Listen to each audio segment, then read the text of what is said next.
Good evening everyone. তো সন্ধ্যাবেলা সুস্মিতা এখানে কেক কাট করছে না, আজকে ওর বার্থডে না, তবে এই কেকটা ওর পিসির মেয়ে দিশা বানিয়ে এনেছিল আর খেতে খুব টেস্টি ছিল।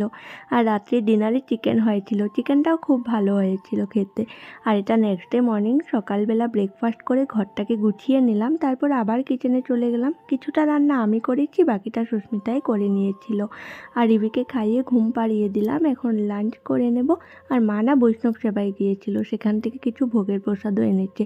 তো আজকে লাঞ্চে হয়েছিল ডাল, আলু ভাজা, পটল ভাজা, সয়াবিন আলুর তরকারি, আর রাত্রে কিছু চিকেন ছিল। আর খেয়ে দিয়ে ঝটপট রুমে চলে গেলাম, আর দেখলাম আমার কিছুদিন আগে আমি কিছু স্কিন কেয়ার প্রোডাক্ট অর্ডার করেছিলাম, সেগুলো এসেছে। ডটেনকে একটা ময়শ্চারাইজার অর্ডার করেছিলাম, রোজিপ টোনার, আর লোরিয়েলের সেরাম। তো এটা আমার এখন নিউ স্কিন কেয়ার। আর প্রোডাক্টগুলো ইউজ করে কেমন লাগলো সেটা তোমাদেরকে পরে রিভিউ দেবো। তো চলো ব্লগটা এই অবধি রাখলাম, টাটা।